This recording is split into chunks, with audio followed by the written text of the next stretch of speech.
progressing through like our points. Hopefully we are able to answer some questions that may have already come up. But if you see anything particularly pertinent or being asked a ton, don't be afraid to just like bring it up, and we can be fine with that. There's one in particular that I saw a lot was if this is just official or if it's also for private. Yeah, so the Battle Pass and the shop will be on all servers of all types. They'll be on official servers, private servers, modded servers, and single player. No matter where you play, you'll be able to participate in the Battle Pass and purchase things from the shop if you want to. Sweet.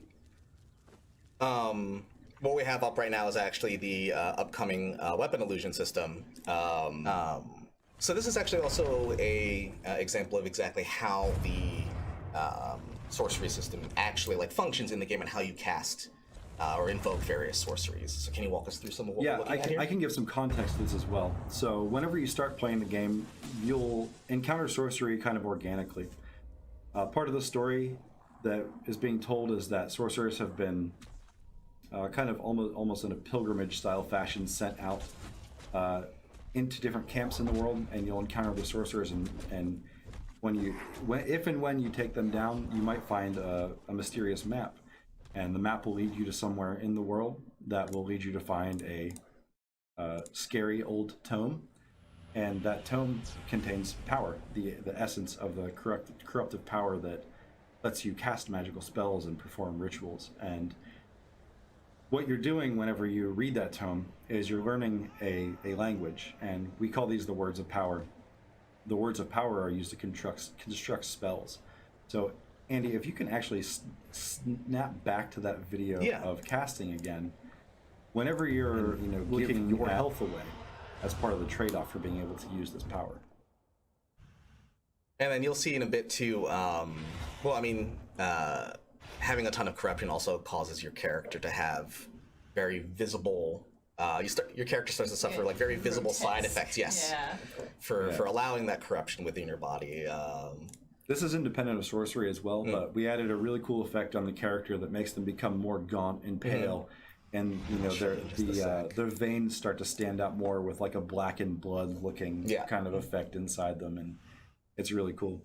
And we've also added a spell on top of that, because I know a lot of people play the game and they want to do magic and they don't want to look nasty.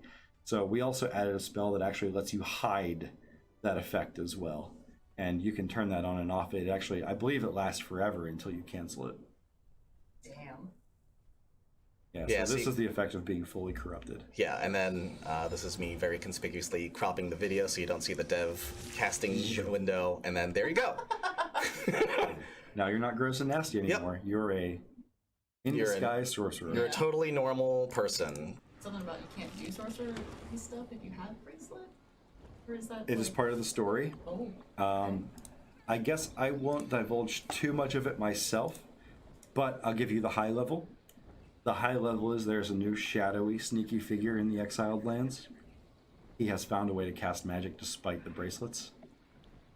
And beyond that, I think I'll leave it up to our creative lead, or our content lead, Matt, to give more details later. Sorry, I will try to talk louder. I'm sorry. Oh, sorry. No, you're fine. I can turn up. Okay. Yeah, maybe I shouldn't do that. So I know we'll talk more about this probably, but someone had a question about regards to the impact that 3.0 will have on modding. I don't know if we were going to touch on that later, or... I can talk about it a little bit now. Okay, but, sure. One big thing is we do have a relatively large window of time prepared for modders to be able to get their mods ready. I can't say exactly how long it will be, because that might give away or set precedent for what we expect our launch date will be, and also our test live date. But we will go to test live. We will have a version of the dev kit that'll be ready to update mods, and there will be ample time for people to update mods before the game goes live. On top of that, the modability of the systems involved in sorcery is high. So we knew that when we made this, other people would either want to strip stuff out of it or add their own, or change it, create their own spells. It's all moddable. And sorcery is going to be available on SIPTA as well, like. Yeah, that's right. Yeah, everything that you see in 3.0 in this Age of Sorcery update will be on both maps. Great. Great. What we're seeing here is one of the spell called Darkness, which creates a localized like darkness, for lack of a better term, and also spawns a whole bunch of these spider webs all around throughout the area, which can cause a character to become ensnared. You can use local light sources for your character to see through the darkness, like this torch, or maybe the wisp that you saw earlier. And if you step out of the area, you can still see the area of effect and where the darkness was cast off in the distance. And as you approach it, you will simply walk back into the darkness until the effect ends, and it lasts like a minute or two or something along those lines right now. Yeah, some more cool details about this spell actually are that darkness, and you cast invisibility. Yeah, you can run into darkness invisible. Sweet. Let's see here. Let's show off this bad boy. So talking about other things that can affect the environment as well, there's this fun one called the Ice Bridge, which has some really, I think, some interesting tactical implications. Of course, I'm up here on this ridiculous height, just to show an example of how one could use, like a really basic example of how one could use an ice bridge to cross a chasm, for example. The ice bridge is destructible, as far as I'm aware. Yep. And so, yeah, you can blow up an enemy one if you want. Yeah, you can just whack it with a weapon. If an enemy puts an ice bridge up, you can smack it and strike it down. Similarly with the Bat Demon, by the time you guys get it, it'll be working the way it's supposed to. Right. If you shoot someone on a Bat Demon with an arrow, it'll knock them off right away. Cool. Okay. And NPCs can hit people on the Bat Demon pretty consistently as well. I was testing it at the little undead camp next to the sinkhole the other day, and nice. The archers there were just annihilating me with arrows while I flew around it. Very good. And then, as far as I'm aware, we don't have any plans to wipe servers, right? No. I don't think so. No, everything that we put in will just be an addition on top of the game that's already there. It won't change anything about, your character itself at a fundamental level that requires a wipe, or your base at a fundamental level. When we get back into the perk and attribute revamp later, one thing we'll talk about is we will do an attribute wipe.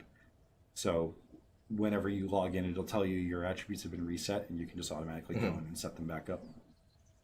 Yeah, we'll talk about the specifics of the perk revamp as well in just a little bit. Here I'm showing off one of the sorceries called Detect Resources, which basically gives you like a map hack that shows you all sorts of uncommon or mineable resources in a pretty wide area. And so you can use this if you're in a particularly mineral dense area, for example, and you don't know, you want to see what all the